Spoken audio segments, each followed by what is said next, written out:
Bismillahirrahmanirrahim. Assalamualaikum warahmatullahi wabarakatuh.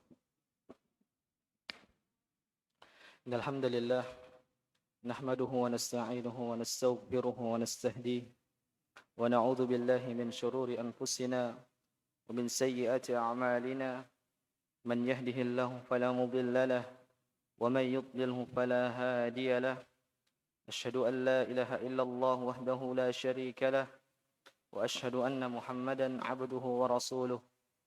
Qala Allahu azza wa jalla يا أيها الذين آمنوا اتقوا الله حق تقاته ولا تموتن إلا وأنتم مسلمون فإن أصدق الحديث كتاب الله وخير الهدى هدى محمد صلى الله عليه وسلم وشر الأمور محدثاتها فإن كل محدثة بدعة وكل بدعة ضلالة وكل ضلالة في النار.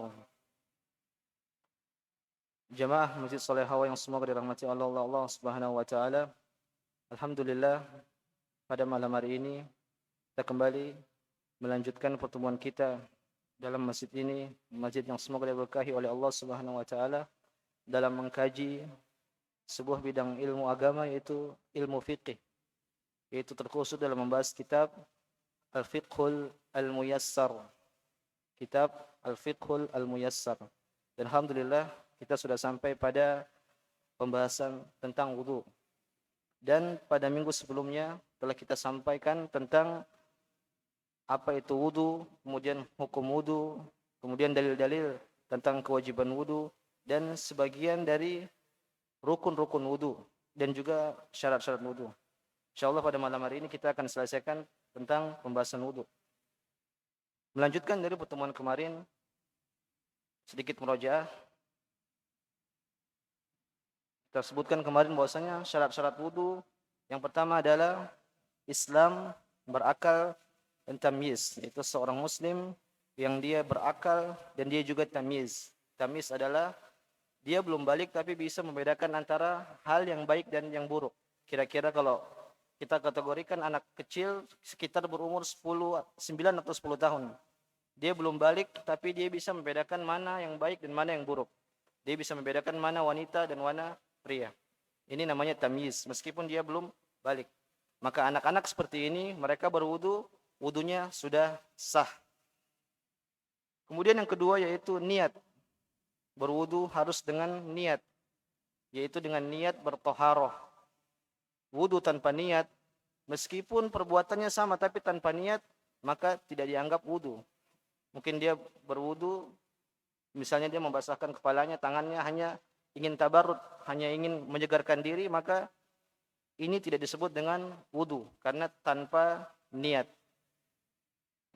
Kemudian yang ketiga yaitu dengan air suci. Setelah kita sebutkan pembahasan bahwasanya air suci adalah air yang digunakan untuk bersuci. Adapun dengan air najis, maka wudunya tidak sah. Kemudian yang keempat yaitu menghilangkan segala hal yang menutupi anggota wudu. Misalnya ada plat ban nempel di tangan mungkin misalnya, maka kita harus mencabutnya. Kemudian para ulama mentanbih, memperingatkan bahwa pada wanita yang memakai kuteks, ini harus dihapus karena air tidak bisa masuk ke dalam kuku tersebut, tertutupi dengan cat-cat yang ada pada kuku. Maka jika dia berwudu tanpa menghilangkan hal tersebut, maka wudunya tidak sah. Adapun dia sudah bersihkan kemudian masih ada sedikit, maka ini ma'fu, kata para ulama, ini dimaafkan. Tapi seluruhnya jika tidak dihapus, maka wudunya tidak sah. Kemudian syarat yang kelima yaitu istijmar atau istinja. Misalnya seorang habis buang air kecil, tanpa dia bersuci, tanpa dia beristinja atau beristijmar, kemudian dia wudu, maka wudunya tidak sah. Dia harus istinja dulu. Apakah dengan air atau dengan istijmar dengan batu atau tisu dan lainnya. Baru kemudian dia berwudu. Tanpa istinja dan istijmar, wudunya tidak sah. Kemudian yang keenam yaitu berurutan. Nanti kita akan bahas di dalam arkan, dalam rukun-rukun wudu. Kemudian berkesinambungan.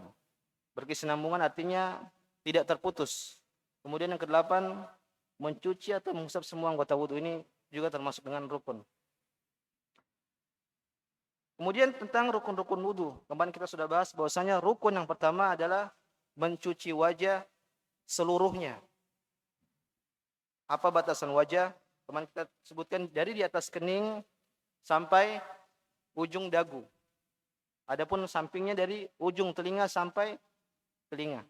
Jadi ini panjangnya, ini lebarnya. Lalu bagaimana dengan orang yang punya jenggot?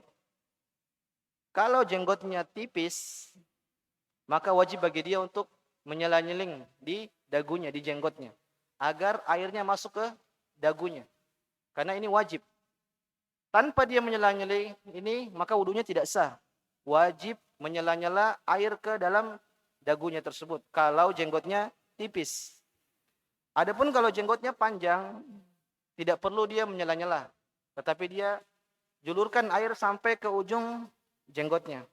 Paham Pak? Beda antara jenggot yang tipis dengan jenggot yang tebal. Kalau yang tebal wajibnya hanya menjulurkan air sampai ujung jenggotnya. Adapun menyela-menyela tidak wajib, itu sunnah. Ini kita sebut maksudnya wajah dari ujung kening sampai dagu, kemudian dari telinga sampai ke telinga. Adapun jenggot ini yang lebat, maka dibasahi sampai ujung jenggot. Adapun tipis harus di sela-sela sampai dagunya basah. Kemudian termasuk dari mencuci wajah, kemarin kita sebutkan bahwasanya adalah berkumur dan beristinsyak. Apa itu berkumur? Kumur maksudnya kita masukkan air, kemudian kita putarkan di seluruh mulut kita. Jadi kalau airnya sedikit, kita harus memutar air tersebut ke seluruh mulut kita. Adapun kalau airnya penuh, maka tidak perlu kita memutar air tersebut di mulut kita.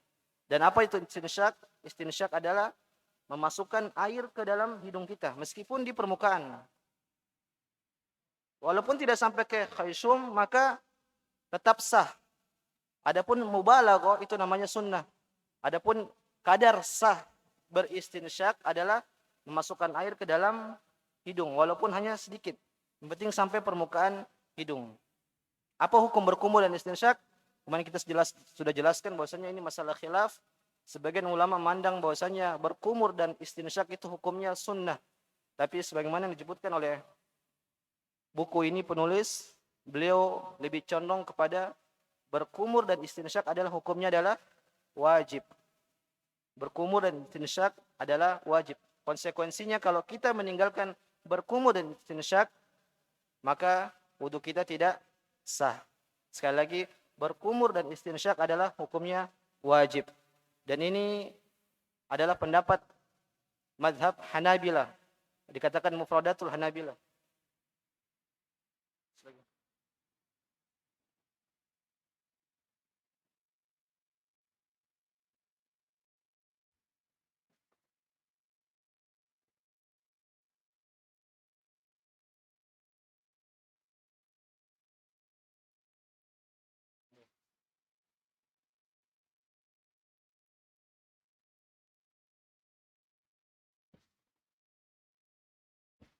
Ana ulang.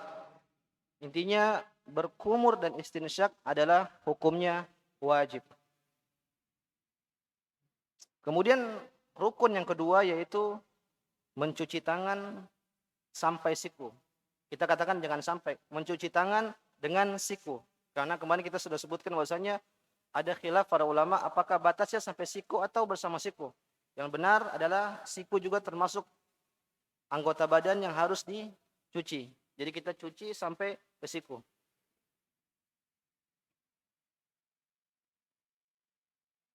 Kemudian rukun yang ketiga yaitu mengusap seluruh kepala dan juga telinga. Kemarin kita sudah sedikit jelaskan bahwasanya mengusap kepala khilaf di para ulama. Sebagian ulama mengatakan hanya sebagian kepala. Ini adalah pendapat dari mazhab Syafi'iyah. Makanya kita kebanyakan dapatkan sebagian masyarakat berwudu hanya membasahkan sebagian kepalanya. Karena kadar sah dari membasuh kepala kata mereka adalah dengan membasahkan sedikit dari kepala. Karena mereka berdalil dengan wamsahu biru'usikum. Firman Allah Subhanahu wa taala, "Wamsahu bi ru'usikum," dan usaplah sebagian kepala kalian. Makna ba di sini mereka mengatakan bahwasanya ba di sini adalah mengartikan sebagian. Wamsahu bi ru'usikum. Makna ba di sini artinya adalah sebagian. Kemudian juga mereka berdalil dengan hadis bahwasanya Nabi Shallallahu alaihi wasallam ketika memakai imamah, Rasulullah Shallallahu alaihi wasallam mengusap kepalanya sedikit, ubun-ubun kepalanya, kemudian beliau mengusap imamahnya. Jadi imamahnya masih terpakai, dimundurkan sedikit, kemudian beliau mengusap depan kepalanya sedikit, kemudian seluruh kepalanya. Maka ulama Syafi'iyah mengatakan ini dalil bahwasanya kadar minimal sahnya mengusap kepala adalah sedikit, tidak perlu semua. Akan tetapi pendapat yang lebih benar, wallahu taala alam, bahwasanya yang benar adalah mengusap seluruh kepala. Karena ba di situ di firman Allah, wamsahu bi ru'usikum, di situ ba-nya bukan ba litab'id, bukan ba sebagian, akan tetapi namanya situ ba lil ilsaq, yaitu menempel. Maksudnya kita mengusap seluruh kepala kita. Adapun dalil Syafi'i yang mengatakan bahwa Nabi pernah mengusap kepala beliau kemudian mengusap imamah, maka kita katakan ini dalil untuk yang mengatakan bahwasanya wajibnya mengusap seluruh kepala. Kenapa? Seandainya Nabi Shallallahu alaihi wasallam seandainya kadar hanya setengah, untuk apa Nabi Shallallahu alaihi wasallam mengusap seluruh kepalanya? Ini mengusap seluruh imamahnya menunjukkan bahwasanya mengusap kepala, seluruh kepala adalah kadar sah dari mengusap kepala. Intinya wallahu taala alam bahwasanya dalam mengusap kepala adalah seluruh kepala. Dan juga di sini disebutkan bahwasanya dengan telinga. Jadi telinga juga termasuk dari kepala. Sekarang kita masuk ke rukun yang berikutnya, itu rukun ke-4.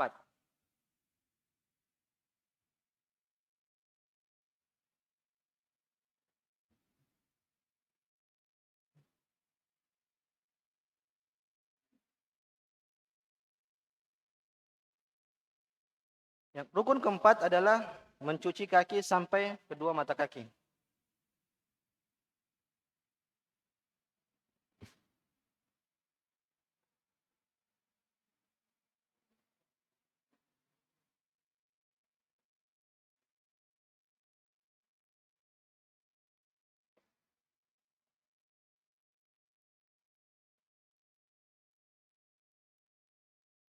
Jadi rukun kedua yaitu ghuslur rijlain ilal ka'bain, mencuci kaki sampai. Kita bawakan makna sampai di sini dengan, karena sebagian hadis mengatakan Nabi Shallallahu alaihi wasallam bahkan mencuci kakinya sampai adot, sampai sak, sampai betis. Jadi mata kaki juga termasuk hal yang anggota tubuh yang dicuci. Dalilnya apa? Firman Allah Subhanahu wa taala, wa arjulakum ilal ka'bain, dan cucilah kaki kalian sampai ka'bain. Ka'bain itu adbun nati fil rijal, yaitu mata kaki yang daging tumbuh yang ada di kaki. Maksudnya adalah mata kaki. Jadi kita cuci kaki kita telapak sampai ke mata kaki.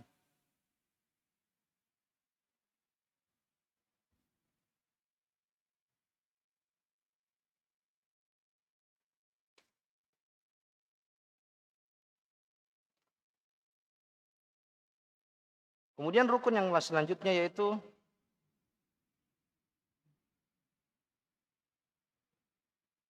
berurutan.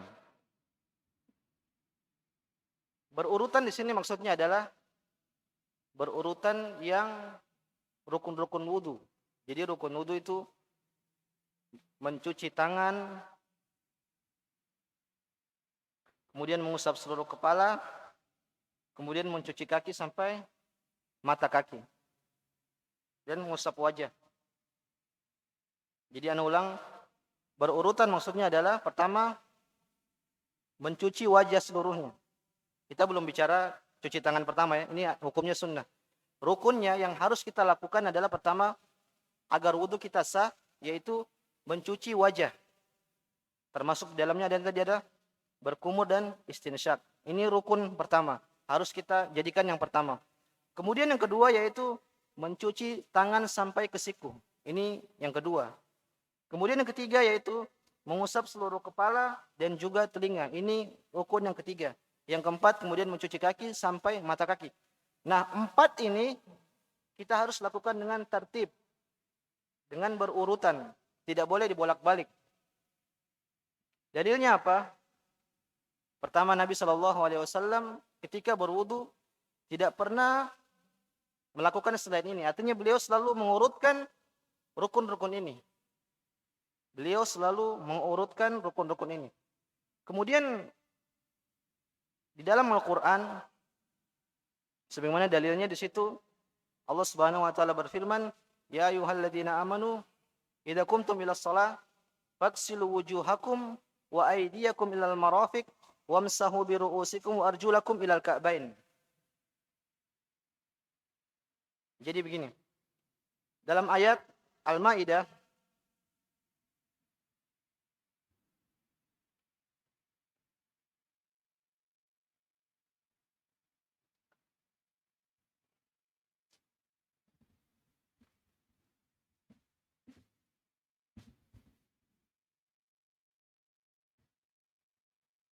Allah Subhanahu wa taala mengatakan pertama cuci wajah. Ini pertama. Kemudian cuci tangan. Kemudian yang ketiga, usap kepala. Kemudian yang terakhir, yang keempat, cuci kaki. Ini 3, 4. Antum perhatikan di sini. Pertama ada cuci wajah, cuci tangan, usap kepala dan cuci kaki. Ternyata di situ Allah Subhanahu wa taala meletakkan usap ini di antara kedua cuci. Jadi cuci wajah, cuci tangan, kemudian ada usap kepala, ada cuci tangan. Kata para ulama dalam bahasa Arab, meletakkan seperti ini, misalnya usap di antara dua cucian, ini menunjukkan harus berurutan, memberikan faedah harus berurutan.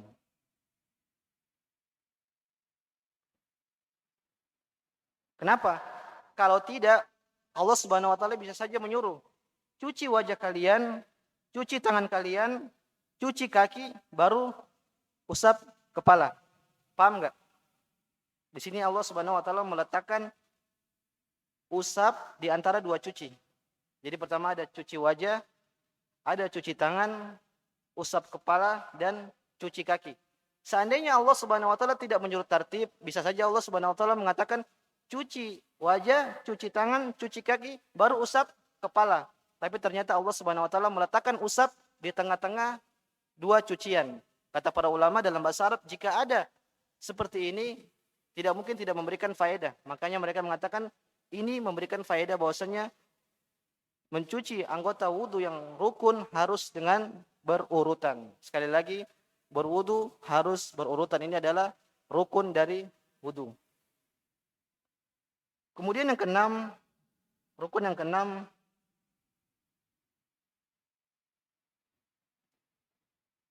adalah berkesinambungan.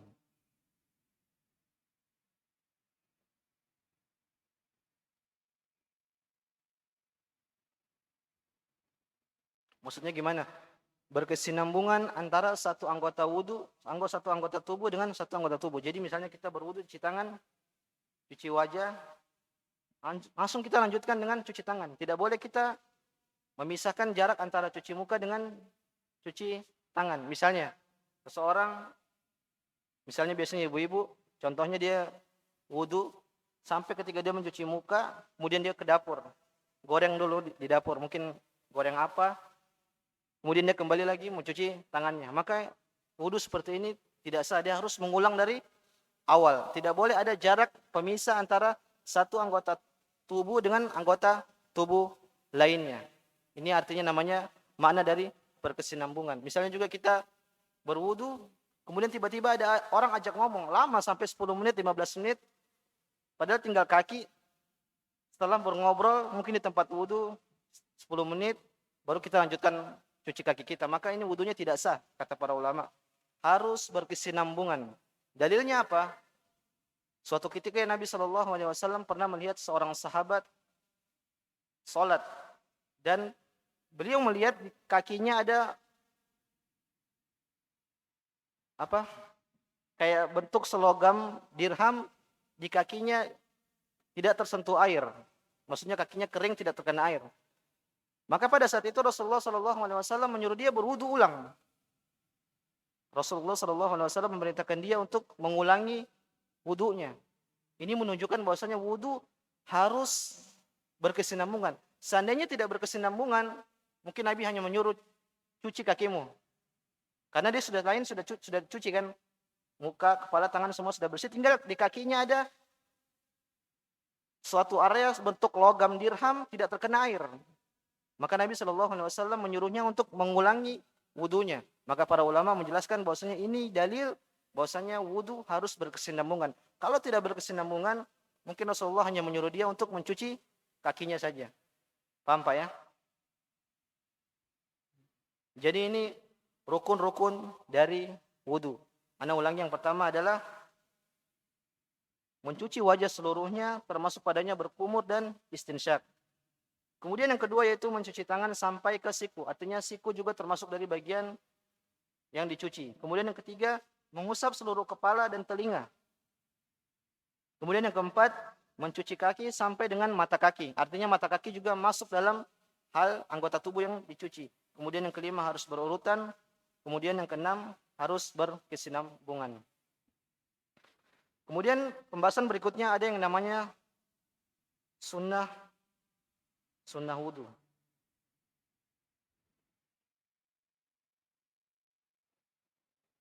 Sunnah wudu yang pertama adalah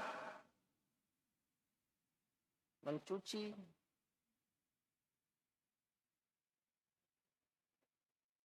telapak tangan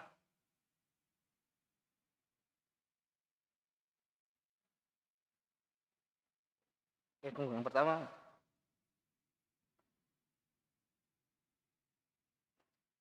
tasmiyah.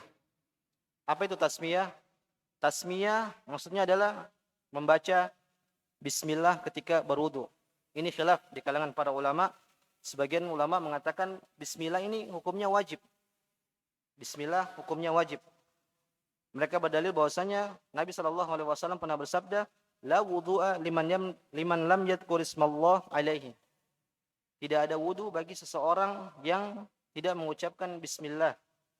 Akan tetapi yang lebih benar bahwasanya mengucapkan bismillah tasmiyah dalam berwudu itu hukumnya adalah sunnah. Hukumnya adalah sunnah. Maksud dari hadis tersebut adalah wudunya tidak sempurna, maksudnya tidak kamil, tapi dia tetap sah, wudunya sah. Jadi yang disahihkan oleh ulama muallif di sini bahwasanya mengucapkan bismillah hukumnya tidak sampai taraf wajib, akan tetapi adalah sunnah. Kemudian yang kedua yaitu bersiwak.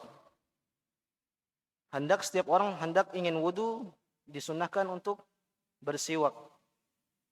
Nabi SAW bersabda, laula an asyqa ala ummati la amartuhum bisiwaki ma'a kulli wudu'in. Kalau tidak, seandainya hal tersebut tidak memberatkan umatku, maka aku akan perintahkan umatku untuk bersiwak di setiap wudu. Jadi bersiwak di setiap wudu adalah hukumnya sunnah. Dan kemarin telah kita jelaskan pada pembahasan-pembahasan sebelumnya, bersiwak termasuk dalam hukumnya juga adalah menggosok gigi. Jadi tidak hanya mesti pakai kayu itu. Sikat gigi pun termasuk dalam hukum bersiwak. Jadi kalau kita bersikat gigi, kita niatkan untuk beribadah siwak, maka kita dapat pahala bersiwak. Kemudian sunnah yang ketiga yaitu mencuci telapak tangan 3 kali. Jadi ternyata mencuci tangan yang pertama itu yang sebelum biasanya setelah bismillah kita cuci tangan, ini hukumnya adalah sunnah. Hukumnya adalah sunnah. Jadi konsekuensinya seandainya kita wudu kita lupa, tahu-tahu kita cuci tangan kita, cuci muka kepala wajah kita tanpa mencuci tangan, maka wudu kita sah. Karena mencuci tangan di awal itu hanya hukumnya sunnah. Beda dengan mencuci tangan yang kedua nanti, ini namanya rukun. Akan tetapi mencuci tangan yang pertama yang biasa kita lakukan 3 kali di awal, itu hukumnya hanyalah sunnah. Konsekuensinya kalau kita tinggalkan, wudu kita tetap sah. Kemudian yang keempat adalah bersungguh-sungguh dalam berkumur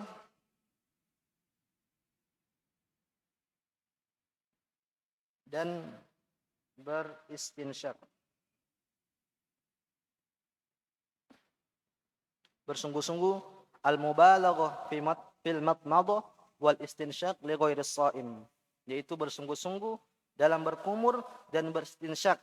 Ini hukumnya sunnah, akan tetapi tidak jatuh hukumnya sunnah kepada orang yang berpuasa, li ghairis shaim.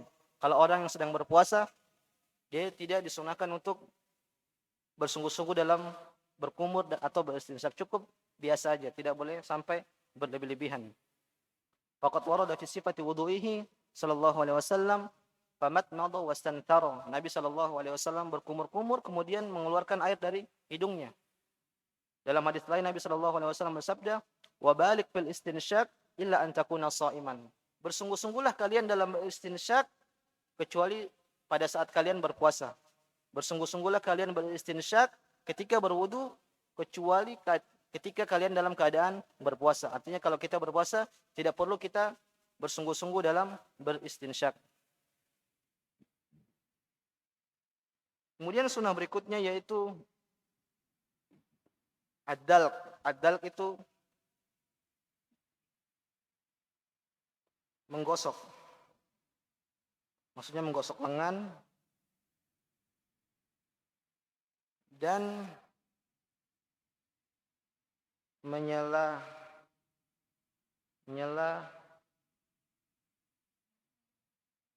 jenggot yang lebat. Ini sunnah. Jadi kita menggosok tangan kita begini. Seandainya air ngalir, kemudian kita letakkan tangan kita di jatuhan air, itu sudah sah sebenarnya. Misalnya ada air turun, kemudian kita taruh tangan kita tanpa kita menggosok, ini sebenarnya sudah sah. Kan tetapi lebih sunnah kita menggosok-gosok tangan kita seperti ini. Kemudian yang selanjutnya itu menyela-nyela jenggot. Kemarin tadi kita sudah singgung bahwasanya menyela-nyela jenggot yang tebal itu adalah hukumnya sunnah. Kemudian yang berikutnya adalah mendahulukan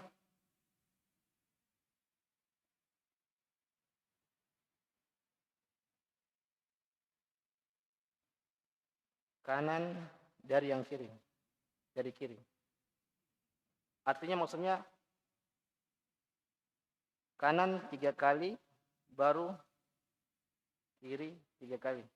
Jadi misalnya kita cuci tangan kita, kanan dulu 3 kali, baru kiri 3 kali.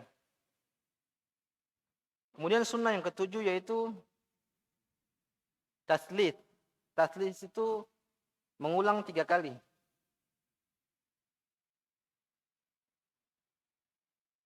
Di setiap rukun kecuali usapan kepala. Jadi mencuci wajah 3 kali, mencuci tangan 3 kali, dan mencuci kaki 3 kali. Nabi SAW pernah berwudu sekali, kemudian juga pernah berwudu 2 kali, kemudian berwudu 3 kali. Jadi yang wajibnya, kadar wajibnya hanya sekali. Misalnya kita berwudu sekali, misalnya cuci wajah sekali, tangan sekali, dan seterusnya, itu wudu kita sah. Akan tetapi lebih baik sunnah kita ulang sampai 3 kali. Kemudian yang ke-8 adalah berzikir setelah wudu. Tadi kalau di awal kita baca bismillah, adapun yang terakhir setelah kita berwudu kita berzikir kepada Allah Subhanahu wa taala. Apa zikirnya? Dalam hadis Nabi sallallahu alaihi wasallam mengatakan, ma minkum ahdun yatawadda fayasbiqul wudu thumma yaqulu asyhadu an la ilaha illallah wahdahu la syarika lah wa asyhadu anna muhammadan abduhu wa rasuluh illa futihat lahu abwabul jannah at-tamaniyah yadkhulu min ayyiha syaa. Jadi Nabi sallallahu alaihi wasallam pernah bersabda, barang siapa yang dia berwudu, kemudian setelah wudunya dia berzikir, asyhadu an la ilaha illallah wahdahu la syarikalah wa asyhadu anna Muhammadan abduhu wa rasuluh, maka pintu surga yang 8 akan terbuka untuknya kelak di hari kiamat, dan dia akan masuk terserah dari pintu yang mana ia mau. Jadi ini fadilahnya sangat besar. Seseorang setelah berwudu hendaknya dia berzikir, ana ulang, asyhadu an la ilaha illallah wahdahu la syarikalah wa asyhadu anna Muhammadan abduhu wa rasuluh. Jadi kayak syahadat. Asyhadu an la ilaha illallah wahdahu la syarikalah wa asyhadu anna Muhammadan abduhu wa rasuluh.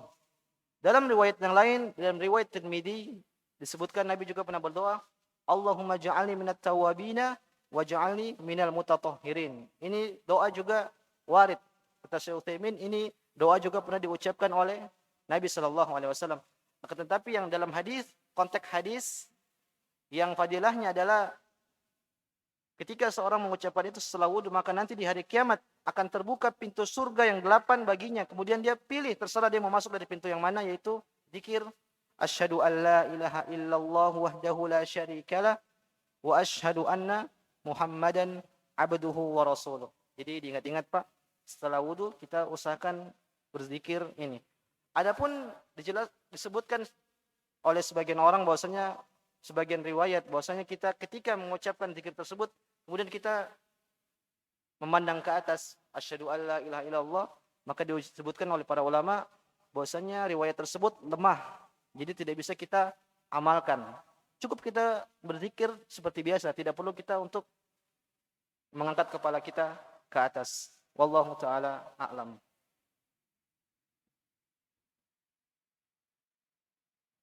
Jadi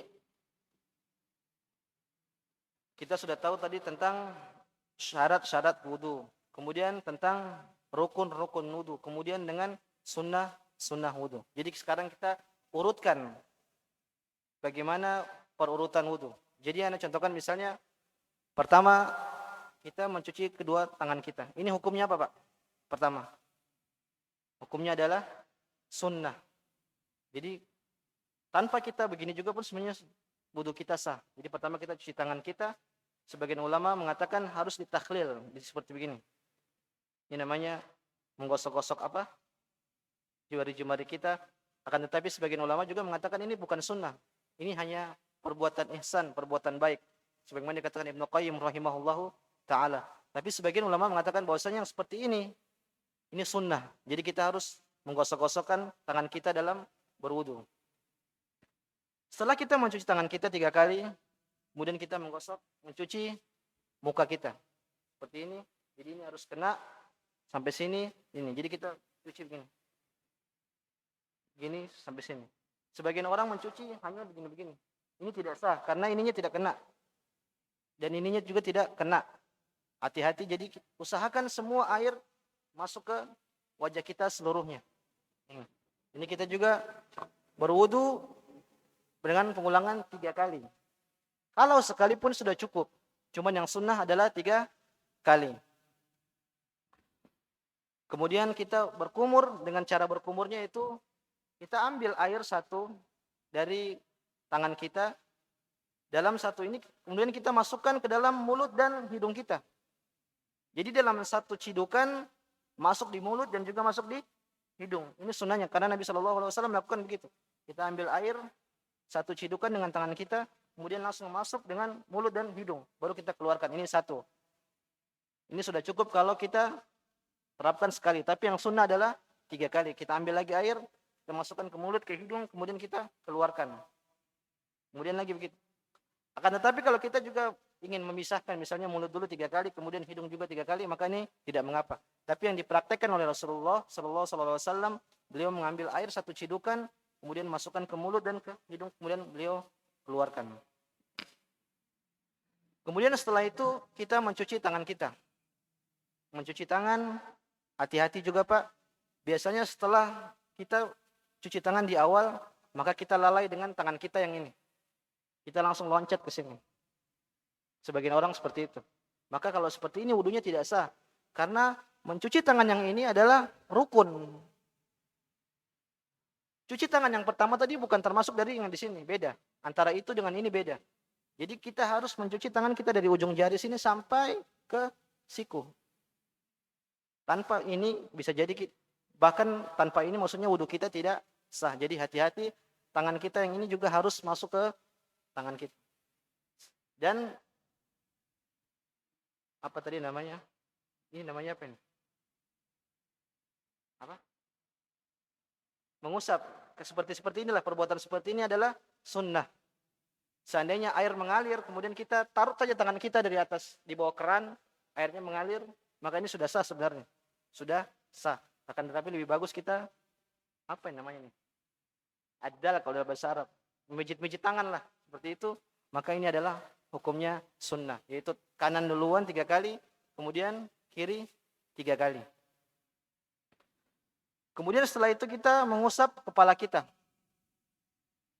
Mengusap caranya yaitu mengambil air, kemudian tidak harus airnya. Jadi tangan kita basah karena ini bukan cuci tapi mengusap. Kita basahkan tangan kita, kemudian kita taruh di depan kepala kita begini, kemudian balikan. Depan, kemudian balikan. Kemudian masih ada sisa air di tangan, kita cuci telinga kita. Jadi jari telunjuk ini di dalam sini, baru ini yang jempol di belakang. Kita cuci seperti ini. Jadi masuk dulu tangan sini, baru kita tarik jempol kita sampai ke depan seperti ini. Tidak perlu kita setelah kita mengusap kepala kita ngambil air lagi, nggak perlu. Kata para ulama, air yang sisa dari kepala kita ini, tangan basah kita ini sudah cukup untuk buat telinga. Karena Nabi melakukan seperti itu. Nabi tidak membasahkan tangannya lagi kemudian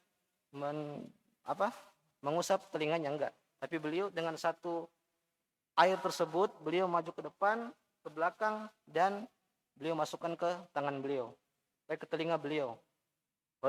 Sallallahu alaihi wasallam.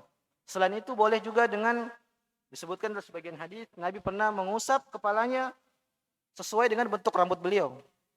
Jadi ketika beliau mengusap kepalanya, rambut beliau tidak terbongkar. Misalnya kita rambutnya samping, kita basahkan tangan kita begini. Misalnya kita rambutnya samping misalnya, boleh kita begini seperti ini dan ke belakang. Intinya airnya sampai usapan kita sampai ke kepala. Kemudian juga sebagian riwayat disebutkan bahwasanya boleh mengusap tangan dari tengah kemudian ke depan, kemudian tengah ke belakang. Ini juga disebutkan di riwayat, sebagian riwayat seperti itu. Jadi intinya kepala kita harus diusap, bukan dicuci, bukan mengambil air kemudian kita basahkan kepala kita. Ini perbuatan berlebih-lebihan. Jadi orang sampai kepalanya basah, ngambil air terus ini namanya bukan membasuh lagi, tapi namanya mencuci. Tapi yang kita diperintahkan adalah mengusap kepala. Kemudian kita mencuci kaki kita sampai ke mata kaki kita. Jadi dari jari kaki pun gitu, kita disunahkan buat menyela-nyela kaki jari kita. Kita celah-celah seperti ini sampai mata kaki. Dan mata kaki masuk ke dalam anggota yang dicuci. Ana ulangi, mata kaki adalah termasuk anggota yang harus kita cuci. Jadi itu kira-kira pertama, ana ulangi, yang pertama adalah kita mencuci tangan. Ini adalah hukumnya adalah sunnah. Kemudian kita mencuci wajah kita seluruhnya sekalian dengan berkumur dan beristinsyak. Tadi Anda bilang beristinsyak dan berkumur dengan satu satu cidukan, langsung masuk ke mulut dan masuk ke hidung. Kita sampai sini dulu, nanti kita lanjutkan lagi. Wassallallahu ala nabiyina Muhammad wa ala alihi wa ashabihi ajma'in.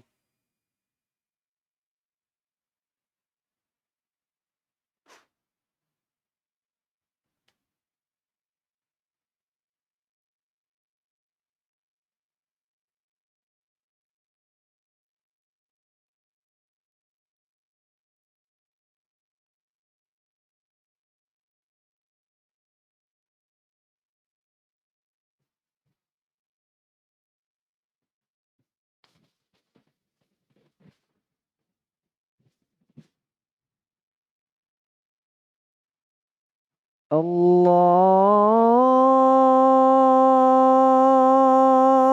Akbar,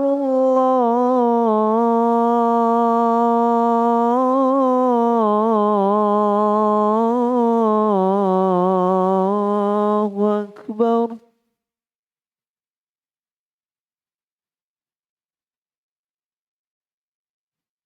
Allahu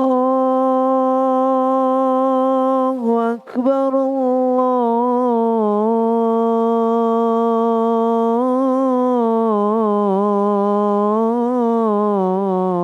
Allahu Akbar.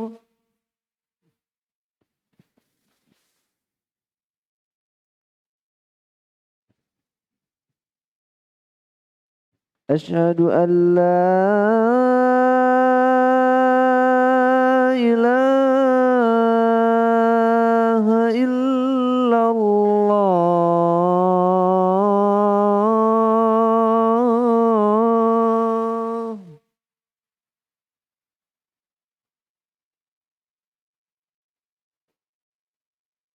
أشهد أن لا إله إلا الله.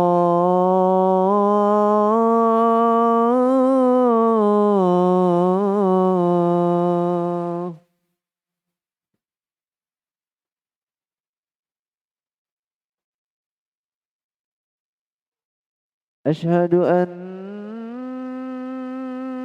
محمد رسول الله.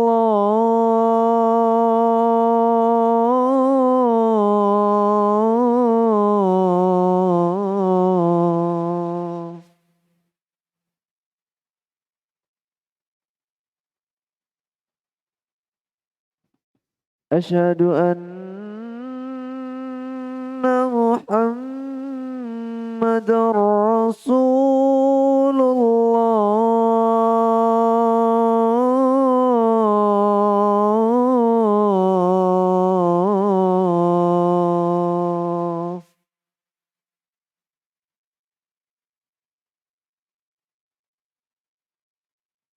حي على الصلاة.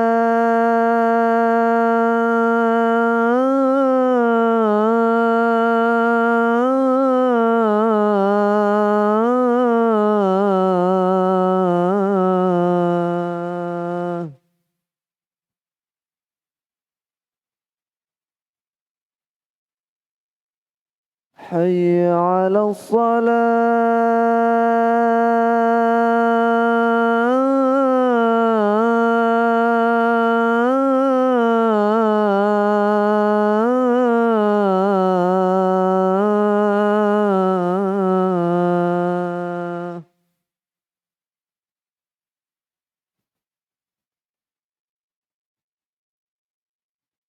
حي على الفلاح.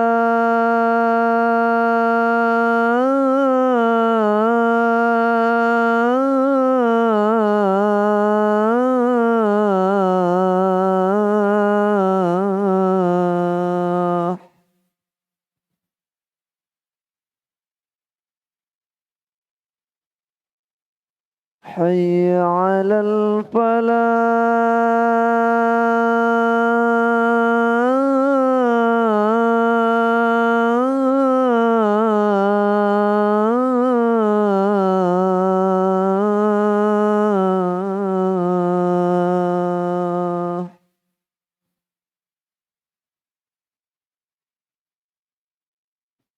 الله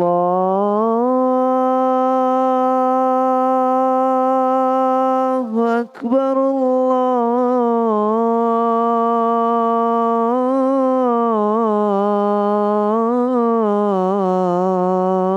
الله أكبر.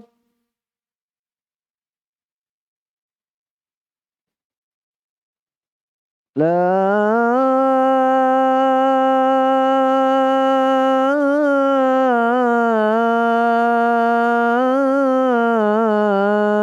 إله إلا الله.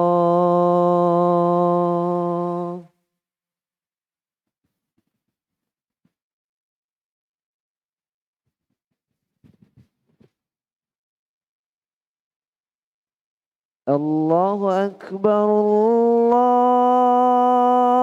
الله أكبر أشهد أن لا إله إلا الله أشهد أن محمد رسول الله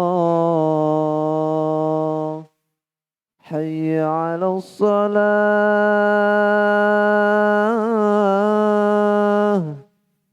حي على الفلاح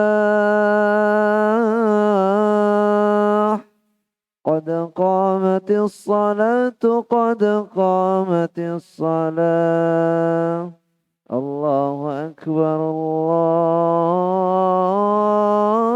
الله أكبر لا إله إلا الله.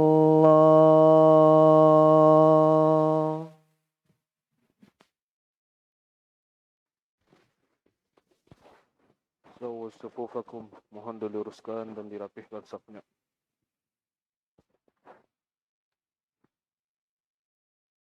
Allahu Akbar.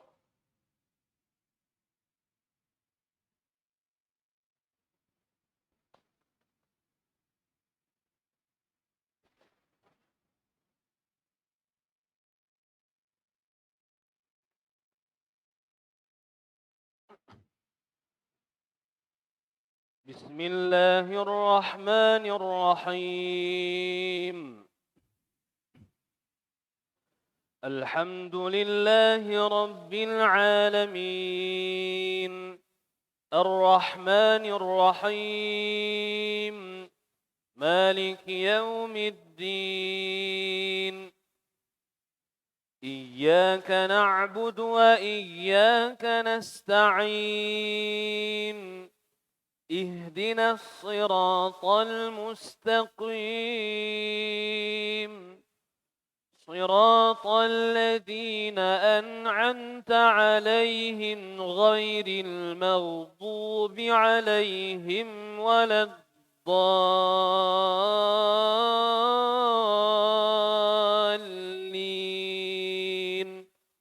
آمين.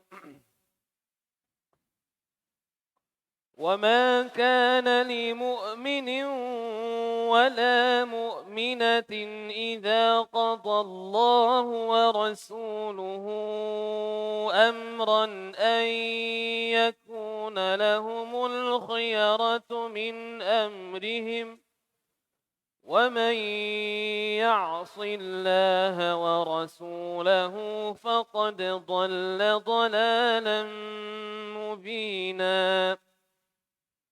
وإذ تقول للذي أنعم الله عليه وأنعمت عليه أمسك عليك زوجك واتق الله وتخفي في نفسك ما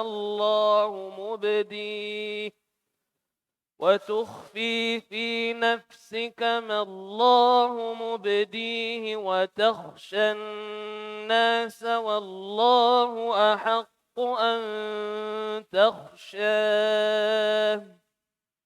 فلما قضى زيد منها وطرا زوجناكها لكي لا يكون على المؤمنين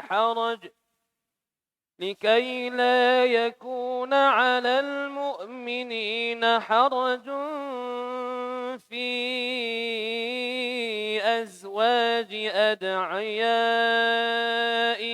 إذا قضوا منهن وطرا وكان أمر الله مفعولا. الله أكبر.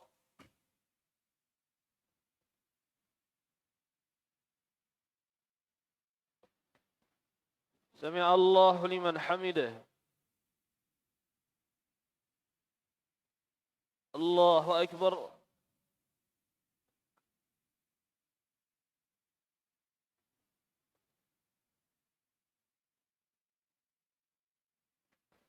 الله أكبر. الله أكبر.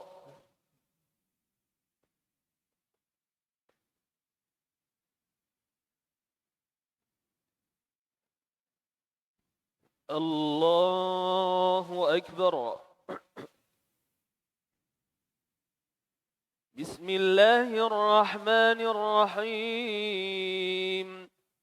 الحمد لله رب العالمين الرحمن الرحيم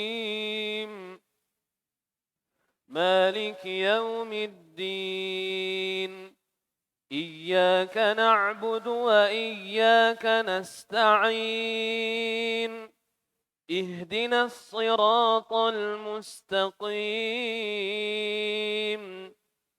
صراط الذين أنعمت عليهم غير المغضوب عليهم ولا الضالين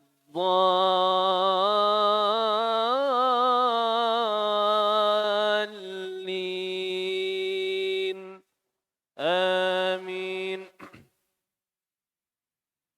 وإذ تقول للذي أنعم الله عليه وأنعمت عليه أمسك عليك زوجك واتق الله وتخفي في نفسك ما الله مبديه وتخشى الناس والله أحق أن تخشاه فلما قضى زيد منها وطرا زوجناكها لكي لا يكون على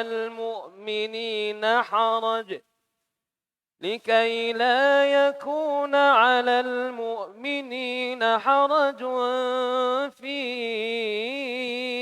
أزواج أدعيائهم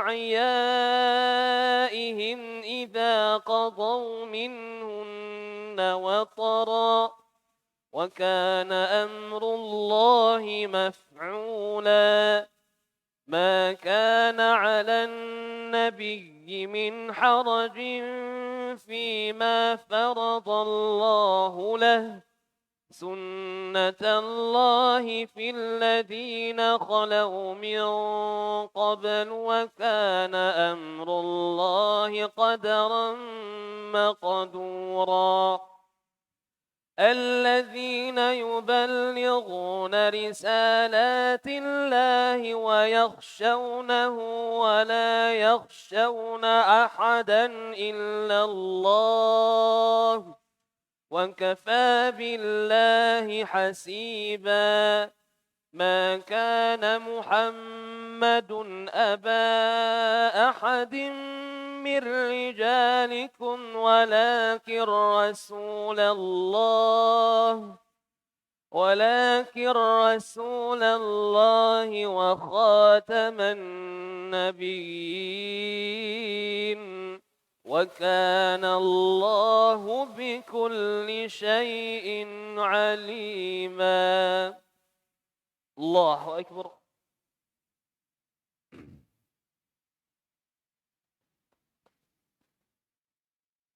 سمع الله لمن حمده.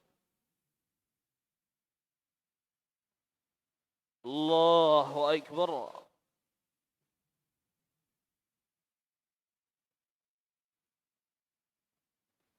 الله أكبر.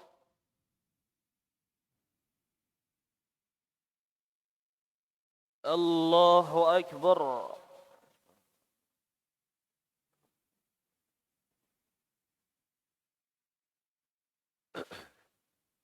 الله أكبر.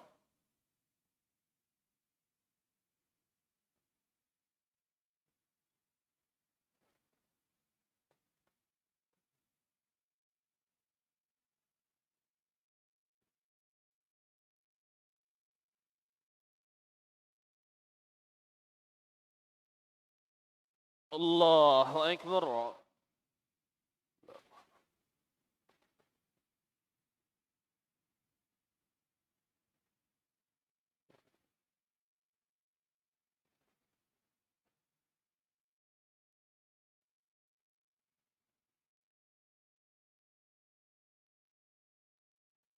الله أكبر.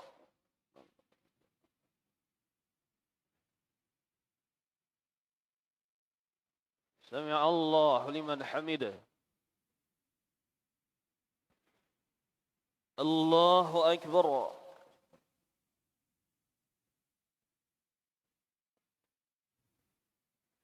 الله أكبر.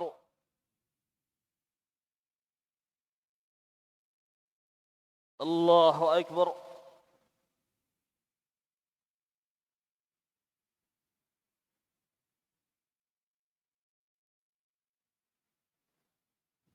الله أكبر.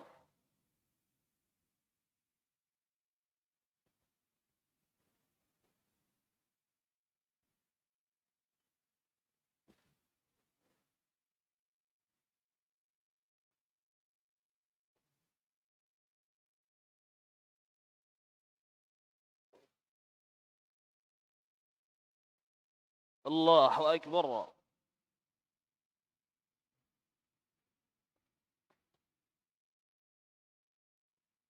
سمع الله لمن حمده. الله أكبر.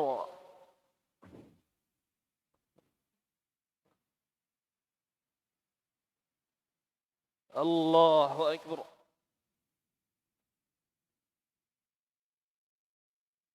الله أكبر.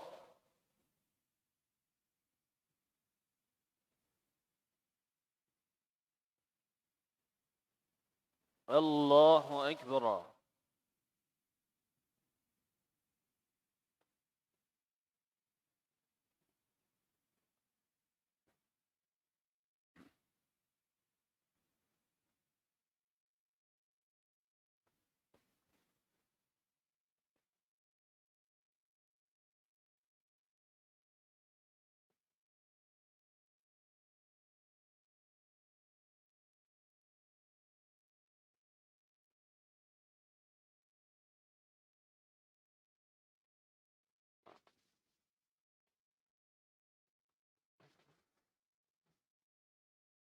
السلام عليكم ورحمة الله.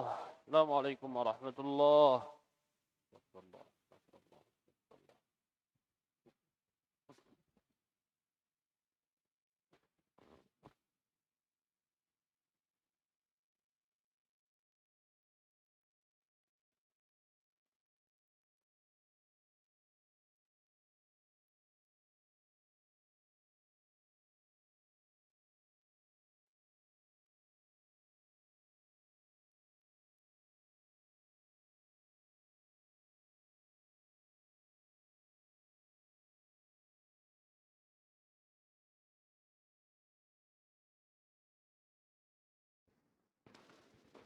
Bismillahirrahmanirrahim. Alhamdulillahirabbil alamin.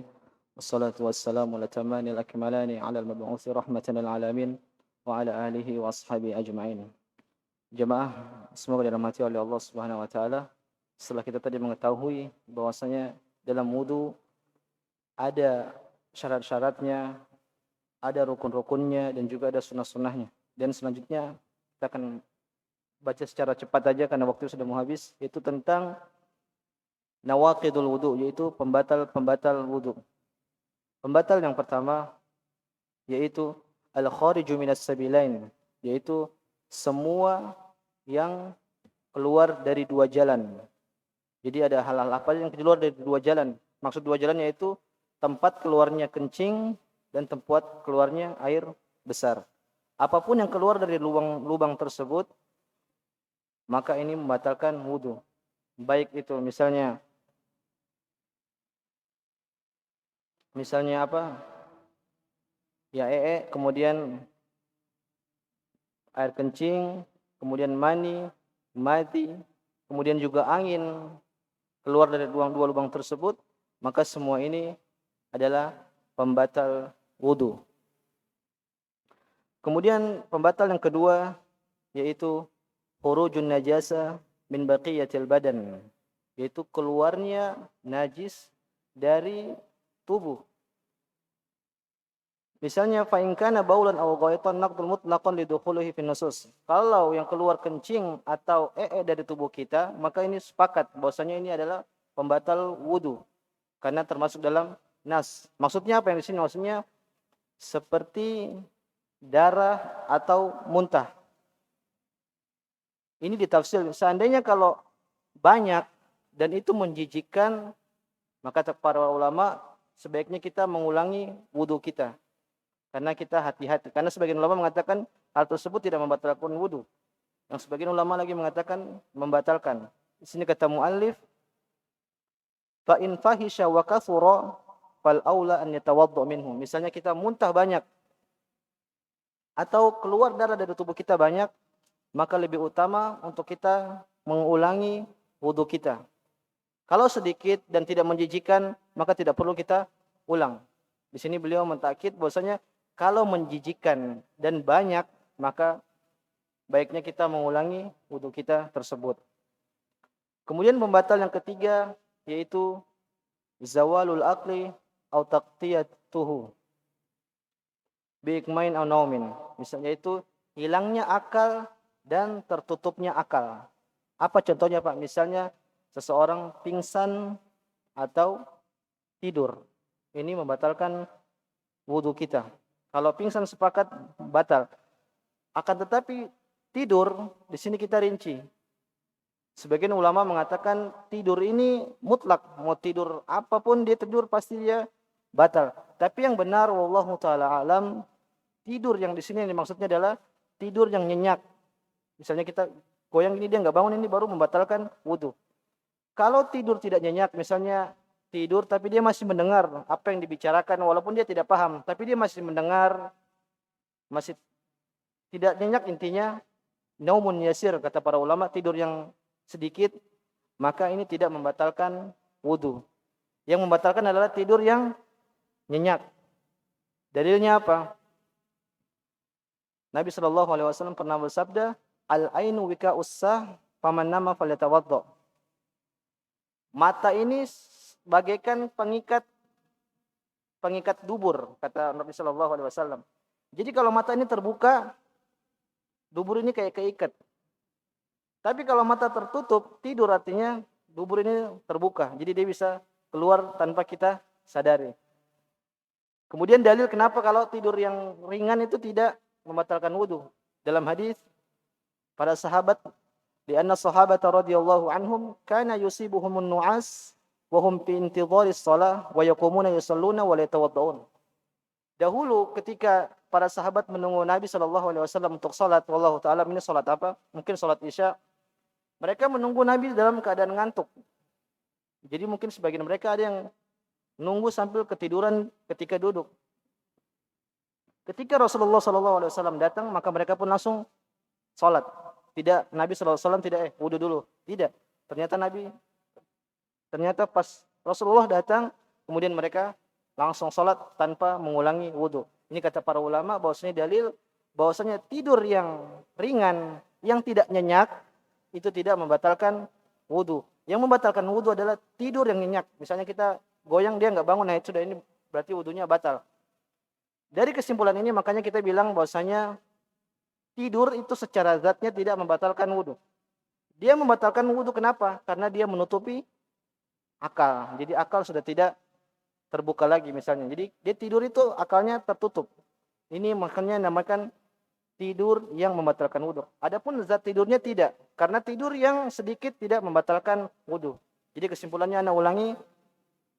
Pingsan membatalkan wudu. Adapun tidur kita tafsir. Kalau tidur yang nyenyak, maka dia membatalkan wudu. Kalau tidur yang tidak nyenyak, tidur yang ringan, maka ini tidak membatalkan wudu. Wallahu ta'ala alam. Kemudian yang keempat, pembatal yang keempat, yaitu massul farjil adami bil ha'il. Yaitu memegang kemaluan. Di sini beliau berpendapat bahwasanya mutlak memegang kemaluan adalah batal, wudunya batal. Allah Ta'ala alam, masalah ini adalah masalah khilaf. Ada 3 pendapat. Yang pertama mengatakan memegang kemaluan adalah pembatal wudu. Sebagian ulama mengatakan memegang kemaluan tidak membatalkan wudu. Kenapa? Dalam sebuah hadis Nabi pernah ditanya, "Ya Rasulullah, bagaimana seseorang yang sholat kemudian dia memegang kemaluannya. Itu hadis dari Talak bin Ali. Jadi Rasulullah pernah ditanya, bagaimana Rasulullah seorang yang sholat kemudian dia memegang kemaluannya. Maka Rasulullah SAW menjawab, huwa illa bat'atun mink.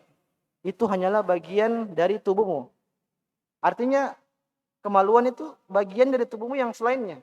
Jadi sama antara dia ini dengan tangan kita. Kata Rasulullah SAW, itu hanyalah bagian dari dirimu. Berangkat dari hadis ini, mereka mengatakan bahwasanya memegang kemaluan itu tidak membatalkan wudu. Yang benar wallahu taala alam kita tafsir. Kalau kita memegang kemaluan kita dengan syahwat, kata para ulama, ini yang membatalkan wudu. Akan tetapi kalau kita pegang tanpa syahwat, maka ini tidak membatalkan wudu. Dalilnya apa? Tadi ketika seseorang bertanya kepada Rasulullah, ya Rasulullah, ketika seseorang sholat, kemudian dia memegang kemaluannya, bagaimana sholat orang ini? Rasulullah SAW mengatakan tidak batal. Ini dia sedang memegang anggota tubuh seperti anggota tubuh lainnya. Para ulama mengatakan hadis ini menjelaskan bahwasanya orang ini memegang kemaluannya tanpa syahwat. Karena dalam sholat tidak mungkin dia tiba-tiba teringat syahwatnya naik, dia megang kemaluannya. Ini tidak, mungkin karena gatal apa gimana. Makanya dengan hadis ini mereka mengatakan ulama, orang yang memegang kemaluannya tanpa syahwat, maka wudunya tidak batal. Yang batal adalah ketika dia memegang dengan syahwat. Wallahu ta'ala alam. Kemudian pembatal yang kelima yaitu aklul lahmil ibil, yaitu memakan daging onta. Di sini enggak ada Pak ya, daging onta. Kalau kita makan daging onta, maka wudu kita adalah batal. Otomatis menjadi batal. Dalilnya ada apalah? Dalam hadis Jabir bin Samurah, anna rajulan sa'ala Nabi sallallahu alaihi wasallam, ada seorang bertanya kepada Rasulullah sallallahu alaihi wasallam, ana tawaddau min nuhumil ghanam. Ya Rasulullah, apakah kita berwudu setelah memakan daging kambing? Daging kambing ya. Maka Rasulullah mengatakan, in syi'ta fatawadda wa in syi'ta la tatawadda. Kalau kau mau berwudu, kalau enggak. Artinya daging kambing itu tidak membatalkan wudu. Kalau kamu mau wudu silakan, kalau enggak juga silakan. Jadi Nabi persilahkan. Kemudian orang ini nanya lagi, ana tawadda min luhumil ibil. Lalu bagaimana dengan daging onta ya Rasulullah? Maka Rasulullah mengatakan, na'am tawadda min luhumil ibil. Na'am, engkau berwudu setelah memakan daging onta. Ini dalil menunjukkan bahwasanya daging onta adalah pembatal dari wudu. Wallahu taala alam. Kemudian yang keenam ditulis oleh muallif di sini, pembatal keenam adalah riddah, yaitu murtad. Seorang murtad maka wudunya otomatis batal.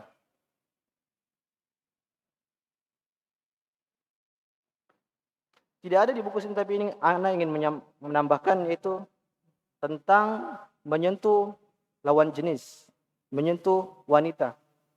Apakah ini pembatal wudu? Masyhur kita ketahui semuanya bahwasanya ulama Syafi'iyah mengatakan bahwasanya menyentuh lawan jenis adalah batal. Kenapa? Mereka sebenarnya sebagian ulama mengatakan lagi bahwasanya menyentuh wanita itu tidak batal. Mereka ini khilaf terjadi karena firman Allah Subhanahu wa taala, "Au lamastumun nisa." Di sini ada kata lamastumun nisa. Kata lamas di sini bisa dua makna. Maknanya adalah memegang, ada maknanya juga namanya jima. Makanya ulama Syafi'iyah mengatakan ayat tersebut memegang lamastumun nisa, lamas. Mereka mengatakan bahwasanya makna lamas di sini adalah maknanya menyentuh. Jadi ketika kita menyentuh wanita, wudu kita batal. Tapi sebagian ulama yang lain mengatakan lamas di sini maknanya jima. Bukan menyentuh seperti biasa, tapi mendatangi wanita istri kita, namanya jima. Makanya sebagian ulama mengatakan yang ini mengatakan menyentuh wanita hukumnya wudunya tidak batal. Jadi kalau kita rinci ada 3 pendapat. Yang pertama mengatakan Syafi'iyah mengatakan wudunya batal. Kemudian yang kedua mengatakan wudunya tidak batal. Ini pendapat dari mazhab Al-Hanafiyah. Kemudian yang ketiga tafsil. Beliau mengatakan dirinci.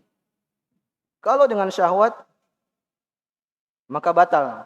Kita megang wanita dengan syahwat batal. Istri kita megang syahwat batal. Terus kalau tidak dengan syahwat tidak batal. Yang mana yang benar kira-kira dari tiga pendapat ini? Wallahu ta'ala alam, yang paling benar adalah memegang wanita mutlak tidak membatalkan wudu. Kenapa? Pertama, ayat lamastumun nisa maknanya adalah bukan menyentuh, tapi maknanya adalah jima, baru wudunya batal. Kemudian dalam hadis Nabi SAW sebelum pergi ke masjid beliau mencium istri-istrinya. Ini kebiasaan beliau SAW. Kalau beliau mencium berarti wudunya tidak batal, karena kemudian beliau langsung sholat bersama para sahabat. Kemudian dalil lainnya bahwasanya diceritakan oleh Aisyah radhiyallahu taala anha, rumah Aisyah ini kecil. Jadi setiap kali Rasulullah SAW sholat malam, ketika mau sujud, beliau menyentuh kaki Aisyah. Karena rumahnya kecil, jadi mau sujud terhalang kaki Aisyah radhiyallahu taala anha. Jadi beliau kode misalnya sentuh, baru Aisyah angkat kakinya mungkin diginiin, jadi sehingga Rasulullah bisa sujud. Ini dalil bahwasanya menyentuh wanita adalah tidak batal. Buktinya para Rasulullah SAW menyentuh Aisyah radhiyallahu taala anha. Wallahu taala a'lam. Jadi wallahu taala ini masalah khilafiyah, tapi wallahu taala yang paling benar bahwasanya menyentuh wanita baik dengan syahwat ataupun dengan tidak syahwat ini tidak membatalkan wudu. Lain lagi kita memegang wanita dengan syahwat kemudian keluar madhi dan yang lainnya, maka ini baru membatalkan wudu. Tapi hanya memegang, menyentuh ini tidak membatalkan wudu. Kemudian masalah berikut ini tadi pembatal-pembatal wudu. Kemudian tentang ma yajibu lahul wudu. Wudu ini wajib untuk apa aja? Untuk ibadah apa aja? Diwajibkan berwudu untuk melakukan apa aja? Yang pertama adalah untuk salat, jelas. Yang pertama adalah wudu wajib dilakukan ketika hendak salat. Kemudian yang kedua yaitu at-tawaf fil baitil haram fardun aw kana naflan. Ketika kita melaksanakan tawaf, baik ketika tawaf wajib atau tawaf nafilah. Karena kita datang misalnya kita umroh, kita tawaf berulang-ulang, setelah umroh kita malamnya kita tawaf, duhurnya kita tawaf, itu boleh, namanya tawaf sunnah. Ketika kita mau tawaf itu kita harus berwudu. Dalilnya apa? Nabi SAW fa innahu tawadda'a tsumma tawafa bil bait. Sebelum bertawaf beliau SAW senantiasa berwudu. Kemudian Nabi SAW juga pernah bersabda, at-tawafu bil baiti salatun illa anna Allah abaha fihi al-kalam. Rasulullah SAW mengatakan tawaf di Ka'bah itu sebenarnya salat. Hanya saja dibolehkan berbicara pada tersebut. Artinya tawaf itu sebenarnya salat. Cuman dalam salat tersebut dibolehkan kita berbicara. Makanya kita tawaf, ketika tawaf boleh kita bicara sama orang, boleh kita berbicara. Kemudian yang ketiga yang perlu kita lakukan, wajib untuk kita lakukan untuk berwudu yaitu mashul mushaf bi basyratihi. Mashul mushaf maksudnya kita menyentuh Al-Qur'an langsung dengan tangan kita. Ini mushaf kita pegang dalamnya, ini tidak boleh. Adapun sampulnya masih boleh. Tapi kalau dengan lembarannya kita harus berwudu dulu. Ini wajib. Dalilnya apa? Firman Allah Subhanahu wa taala, la yamassuhu illal mutahharun. Tidaklah orang yang menyentuh Al-Qur'an kecuali orang-orang yang suci. Dalam hadis Nabi sallallahu alaihi wasallam, la yamassul Qur'an illa tahir. Tidak boleh menyentuh Al-Qur'an kecuali orang yang suci. Ini tiga hal yang wajib seseorang berwudu untuk melakukan ibadah tersebut. Yang pertama tadi adalah salat, kemudian tawaf, kemudian yang ketiga adalah menyentuh mushaf Al-Qur'an. Sebagian ulama mengatakan begitu pun juga mushaf di HP jawal. Kita buka mushaf ketika sudah misalnya seperti ini kita menyentuh ini harus kita wudu dulu. Karena dia sudah termasuk dalam mushaf. Allahu ta'ala a'lam.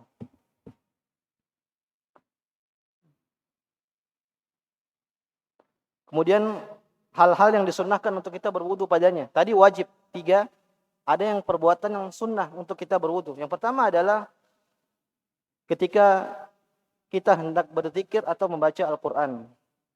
Ketika berzikir atau membaca Al-Quran. Ketika kita, misalnya kita bangun tidur, kita atau lagi waktu kosong kita pengen zikir, kita wudu, terus kita berzikir kepada Allah Subhanahu wa taala.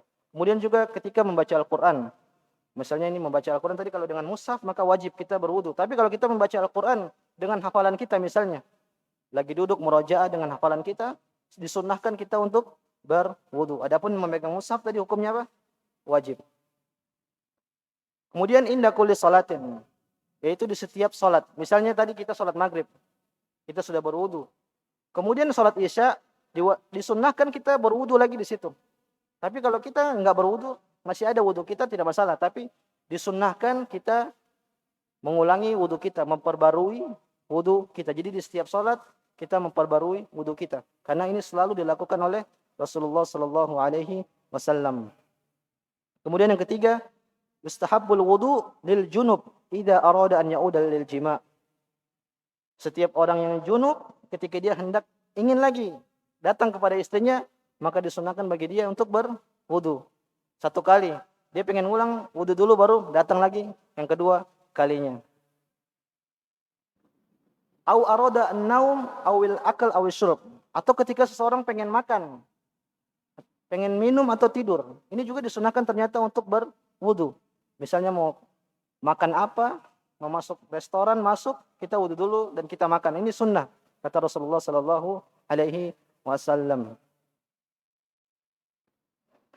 Kemudian yang berikut yaitu al-wudu qabla al-ghusli.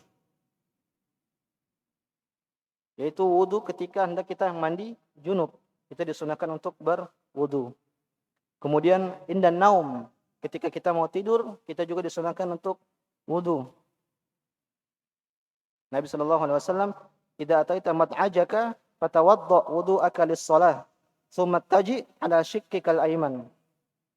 Jika kalian hendak mendatangi kasur kalian, mendatangi ranjang kalian, maka berwudulah seperti wudu kalian hendak salat. Artinya kita diperintahkan untuk berwudu. Tsumma taji 'ala shiqqikal ayman. Kemudian berbaring miring pada sisi badanmu yang kanan. Artinya poinnya ketika seseorang hendak tidur, disunahkan untuknya berwudu dulu. Wallahu taala alam. Sampai sini mungkin dulu para jamaah sekalian. Kita telah selesai dari permasalahan wudu. Jika ada yang benar, mungkin datang dari Allah Subhanahu wa taala. Jika ada salah, maka datang dari diri pribadi dan ana siap rujuk dari kesalahan tersebut. Wassallallahu ala nabiyina Muhammad wa ala alihi wa ashabihi ajma'in. Assalamualaikum warahmatullahi wabarakatuh.